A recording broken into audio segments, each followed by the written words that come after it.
এখন মানুষ বলে চাঁদাবাজি দল। জনগণ বিশ্বাস করতে বাধ্য হবে মাথা থেকে পায়ের পাতা সবাই চাঁদাবাজ। যাদের নেতারা হাসতে হাসতে ফাঁসির তক্তার উপরে দাঁড়াতে পারে তাদেরকে কোনো কিছু ভয় দেখাবে। দেশ এবং জনগণের কোনো ক্ষতি আমরা মেনে নেব না।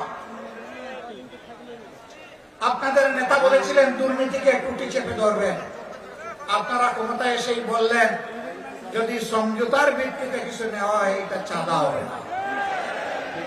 ধিক্কার জানাই। আজকে আপনাদের পরিচয় হয়েছে, আপনাদের নাম ছিল জাতীয়তাবাদী দল, এখন মানুষ বলে চাঁদাবাজি দল। একজন চাঁদাবাজকে আপনারা কবজায় আনেন নাই। জনগণ বিশ্বাস করতে বাধ্য হবে মাথা থেকে পায়ের পাতা সবাই চাঁদাবাজ। নাইলে কেন চাঁদাবাজি বন্ধ হচ্ছে না? সব জায়গায় কেন দুর্নীতির মহা উৎসব চলছে? গায়ের জুড়ে সব জায়গায় রাজনৈতিক দখলবাজি কেন চলছে? বাংলাদেশ ব্যাংকের মতো সেন্ট্রাল ব্যাংকের জায়গাটাও আপনারা ঠিক রাখলেন না। সেখানে একজন দলখানা লোককে আপনারা, অযোগ্য লোককে আপনারা বসাই দিলেন।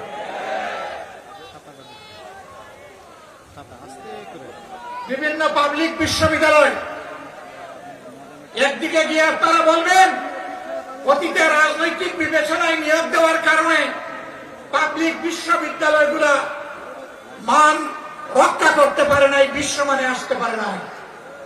আবার আপনারা দক্ষ বিসি, প্রবিসি, প্রক্টর, প্রভুষ সবাইকে সরিয়ে দিয়ে দলখানা লোকদেরকে সেখানে বসাবেন।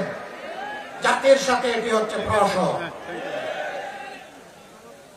এই অবস্থা যদি অব্যাহত থাকে, প্রশাসনে যদি নিবেদিত প্রাণ দেশপ্রেমিক দক্ষ যোগ্য মানুষদেরকে তালপট্টিতে খাল বিলে পাঠিয়ে দলখানাদেরকে যদি অযোগ্য জায়গায় বসানো হয়, মনে রাখবেন এর খেসারত শুধু জাতি দিবে না, এর আগে আপনাদেরকে দিতে হবে। আমরা প্রত্যেকটি বিষয়ে কথা বলবো, আমরা কাউকে ছেড়ে কথা বলবো। সংসদে লড়াই করব যাতে জাতির দাবিগুলো শান্তিপূর্ণভাবে আদায় হয়।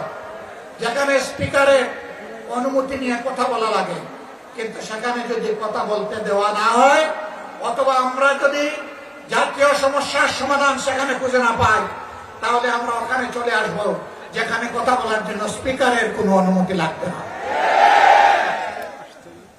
আমরা তখন জনগণের পার্লামেন্টে চলে আসব। সম্মানিত ভাইয়েরা, আমি আপনাদেরকে অনুরোধ করব, এই দেশ কোন দলের নয়, গোষ্ঠীর নয়, পরিবারের নয়। এই দেশ 20 কোটি মানুষের। আমাদের সকলকে এক একজন সাচ্চা পাহারাদার হয়ে দাঁড়াতে হবে। অন্যায়ের বিরুদ্ধে এক একজন যোদ্ধার ভূমিকায় অবতীর্ণ হতে হবে। অন্যায় অসত্যের বিরুদ্ধে লড়াইয়ে অবতীর্ণ হতে হবে। কেউ আমার অধিকার দয়া করে আমার পকেটে এনে দেবে না। লড়াই করে অধিকার আদায় করবো ইনশাআল্লাহ। কাউকে ছাড় দিয়ে কথা বলা হবে না। আমাদেরকে মাঝে মাঝে চোখ রাঙানো হয়।